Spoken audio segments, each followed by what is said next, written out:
Hello everyone, welcome to happy children academy. आज का यह वीडियो नवोदय, मेधावी एवं अन्य प्रतियोगी परीक्षाओं की तैयारी के लिए उपयोगी है। इसमें हम भारतीय नदियों से जुड़े महत्वपूर्ण क्वेश्चंस और उनके सही उत्तर जानेंगे। तो चलिए शुरू करते हैं। पहला क्वेश्चन है, भारत की सबसे लंबी नदी कौन सी है? तो भारत की सबसे लंबी नदी गंगा है। गंगा भारत की प्रमुख और सबसे लंबी नदी मानी जाती है। यह हिमालय से निकलकर उत्तर भारत के विशाल मैदानों से बहती हुई बंगाल की खाड़ी में गिरती है। हाँ दोस्तों, एक बात याद रखना, गंगा की जो मुख्य धारा है वो देवप्रयाग के बाद गंगा के नाम से जानी जाती है। उससे पहले ये भागीरथी के नाम से जानी जाती है। गंगा नदी का उद्गम किस हिमनद से माना जाता है? तो गंगा नदी का जो उद्गम है गंगोत्री हिमनद से माना जाता है। गंगा की जो प्रमुख स्रोत धारा भागीरथी गंगोत्री हिमनद के गोमुख क्षेत्र से निकलती है। गोमुख उत्तराखंड में स्थित है। अगला क्वेश्चन है, भागीरथी नदी का उद्गम किस स्थान के निकट से होता है? तो जो भागीरथी नदी जो आगे चल के गंगा बनती है, तो उस भागीरथी नदी का उद्गम है गोमुख से है। तो भागीरथी नदी का उद्गम उत्तराखंड के गंगोत्री हिमनद के गोमुख से होता है। भागीरथी और अलकनंदा का देवप्रयाग में संगम होता है, मिलन होता है। उसके बाद इस नदी को गंगा के नाम से जाना जाता है। गंगा और यमुना का संगम कहाँ होता है? ऑप्शन बी, प्रयागराज में। प्रयागराज में गंगा और यमुना का संगम होता है। और धार्मिक परंपराओं में यहाँ जो तीसरी नदी सरस्वती को अदृश्य रूप से मिलने की मान्यता है कि यहाँ पर जो सरस्वती नदी है वो भी मिलती है प्रयागराज में आके। यमुना नदी का उद्गम किस स्थान से होता है? तो यमुना नदी का जो उद्गम है वो यमुनोत्री से होता है। उत्तराखंड में यमुनोत्री हिमनद है, वहां से यमुना का उद्गम होता है। यमुना आगे चलकर प्रयागराज में गंगा से मिल जाती है। ब्रह्मपुत्र नदी को तिब्बत में किस नाम से जाना जाता है? यारलुंग तसांगपो। तिब्बत में ब्रह्मपुत्र को यारलुंग तसांगपो के नाम से जाना जाता है, जबकि अरुणाचल प्रदेश में इसको सियांग के नाम से जाना जाता है और असम में यह ब्रह्मपुत्र कहलाती है। अगला क्वेश्चन है, गंगा ब्रह्मपुत्र मेघना नदी किस विशाल डेल्टा का निर्माण करती है? सुंदरवन डेल्टा का निर्माण करती है। अगला क्वेश्चन है, क्वेश्चन नंबर 8 नहीं है इसमें, 9, भारत की सबसे लंबी प्रायद्वीपीय नदी कौन सी है? तो सबसे लंबी प्रायद्वीपीय नदी गोदावरी है। गोदावरी भारत की सबसे लंबी प्रायद्वीपीय नदी है। एक बात ध्यान रखना, इसे दक्षिण की गंगा भी कहा जाता है। अगला क्वेश्चन, गोदावरी नदी का उद्गम किस राज्य में है? गोदावरी का उद्गम महाराष्ट्र से है। महाराष्ट्र के नासिक जिले के त्र्यंबकेश्वर क्षेत्र से होता है इसका। और यह नदी पूर्व की ओर बहती हुई बंगाल की खाड़ी में गिरती है। अगला क्वेश्चन है, कृष्णा नदी का उद्गम किस राज्य में होता है? यानी किस राज्य से होता है कृष्णा नदी का? तो कृष्णा नदी का उद्गम भी महाराष्ट्र से होता है, महाबलेश्वरम क्षेत्र से। और ये नदी महाराष्ट्र, कर्नाटक, तेलंगाना और आंध्र प्रदेश से होकर बहती है। अगला क्वेश्चन है, कावेरी नदी का उद्गम किस स्थान के पास है? ऑप्शन ए, ताल कावेरी। कावेरी का उद्गम कर्नाटक के ताल कावेरी क्षेत्र से ब्रह्मगिरी पहाड़ियों से माना जाता है। अगला क्वेश्चन है, नर्मदा नदी का उद्गम कहां से होता है? Option A, Amarkantak. नर्मदा नदी का उद्गम मध्य प्रदेश के अमरकंटक क्षेत्र से होता है। अगला क्वेश्चन है, हाँ एक बात और ध्यान रखना, जो नर्मदा नदी है वो पश्चिम की ओर बहने वाली भारत की एक प्रमुख नदियों में से एक नदी है। ये पश्चिम की ओर बहती है। अगला क्वेश्चन है, ताप्ती नदी किस दिशा में बहकर अरब सागर में गिरती है? पश्चिम। ऑप्शन बी, पश्चिम। ताप्ती नदी भी पश्चिम दिशा में बहती है। इसका उद्गम मध्य प्रदेश के मुल्ताई क्षेत्र से माना जाता है। अगला क्वेश्चन है, क्वेश्चन नंबर 15, नर्मदा नदी किस सागर में गिरती है? तो नर्मदा नदी अरब सागर में गिरती है। नर्मदा पश्चिम की ओर बहकर अरब सागर में गिरती है। कौन सी प्रमुख नदियां सामान्यतः पश्चिम की ओर बहती है? यानी जो निम्न में से कौन सी नदियां? तो ऑप्शन बी, नर्मदा और ताप्ती। नर्मदा और ताप्ती नदी ये पश्चिम की ओर बहने वाली नदियां हैं। भारत की अधिकांश जो बड़ी प्रायद्वीपीय नदियां हैं वो पूर्व की ओर बहती है, लेकिन जो नर्मदा ताप्ती ये प्रमुख अपवाद है, ये पश्चिम की ओर बहती है। अगला क्वेश्चन है, महानदी का उद्गम किस राज्य में माना जाता है? तो महानदी का उद्गम छत्तीसगढ़ राज्य से माना जाता है, जो आगे ओडिशा से होकर बंगाल की खाड़ी में गिरती है। अगला क्वेश्चन है, लूणी नदी मुख्यतः किस राज्य से संबंधित है? तो लूणी नदी का संबंध ऑप्शन ए राजस्थान। लूणी नदी का जो जल अंततः किस क्षेत्र में समाप्त होता है?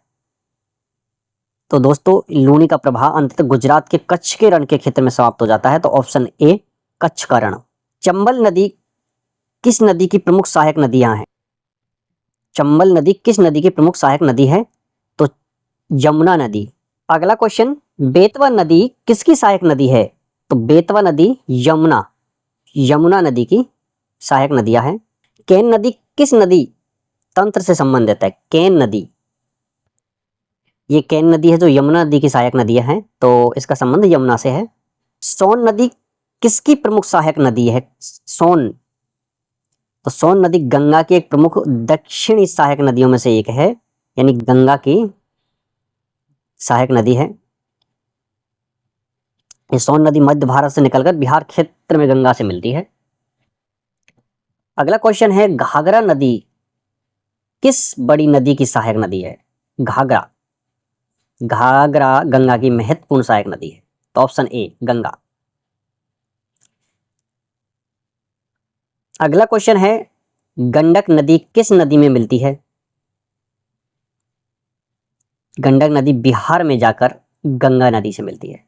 अगला क्वेश्चन है, कोसी नदी को किस उपनाम से जाना जाता है? तो कोसी नदी को, इस कोसी नदी में बार बार बाढ़ आने के कारण इसे बिहार का शोक कहा जाता है। तो कहाँ का? बिहार का शोक कहा जाता है। अगला क्वेश्चन है, गोदावरी को प्राय किस नाम से जाना जाता है? तो गोदावरी दक्षिण भारत की विशाल और महत्वपूर्ण नदी है, इसलिए इसे दक्षिण की गंगा कहा जाता है। ऑप्शन ए दक्षिण की गंगा। अगला क्वेश्चन है, कृष्णा नदी किस खाड़ी में गिरती है? तो कृष्णा नदी दोस्तों बंगाल की खाड़ी में, ये पूर्व की ओर बहकर बंगाल की खाड़ी में जाके गिरती है। अगला क्वेश्चन है, कावेरी नदी किस खाड़ी में गिरती है? तो कावेरी पूर्व दिशा में बहते हुए बंगाल की खाड़ी में जाकर गिरती है। ऑप्शन ए बंगाल की खाड़ी। अगला क्वेश्चन है, महानदी किस खाड़ी में गिरती है? तो ये महानदी पूर्व की ओर, ये भी पूर्व की ओर बहती हुई बंगाल की खाड़ी में गिरती है।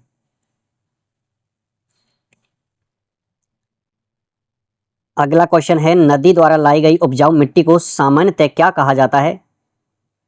तो नदियां अपने साथ जो महीन मिट्टी और अन्य अवसाद लाती है, जो नदियों के मैदानों में जमा हो जाते हैं, उन मिट्टियों को हम जलोढ़ मिट्टी कहते हैं। ऑप्शन ए जलोढ़ मिट्टी। नदी के मुहाने पर जमा होकर बनने वाली त्रिकोणीय भूमि को क्या कहते हैं? नदी के मुहाने पर जमा होकर बहने वाली जो त्रिकोणीय भूमि को क्या कहते हैं? तो नदी समुद्र के पास पहुंचकर अपनी गति खोती है और अपने साथ लाई मिट्टी जमा करती है, इसको हम डेल्टा कहते हैं। Option A delta. विश्व के सबसे प्रसिद्ध डेल्टा क्षेत्रों में से एक है सुंदरवन। अगला क्वेश्चन है, भारत का सुंदरवन क्षेत्र किस प्रकार के वनों के लिए प्रसिद्ध है? तो सुंदरवन में खारे, अर्ध खारे जल वाले तटीय वातावरण को अनुकूल मैंग्रोव वन पाए जाते हैं। तो मैंग्रोव वन। Option A. नदी के किनारे की भूमि खेती के लिए उपयोगी क्यों होती है? क्वेश्चन नंबर 34 है, नदी के किनारे की भूमि खेती के लिए उपयोगी क्यों होती है? क्योंकि नदी के आसपास के क्षेत्र को, जो नदी है आसपास क्षेत्र को पानी देती है, और जो नदी के साथ मिट्टी बहकर आती है जिसे जलोढ़ मिट्टी कहते हैं, वो भूमि की उर्वरकता बढ़ाती है, यानी अच्छी फसल उसमें होती है। इसी कारण से जल और उपजाऊ मिट्टी उपलब्ध होने के कारण उपयोगी होती है। Option A.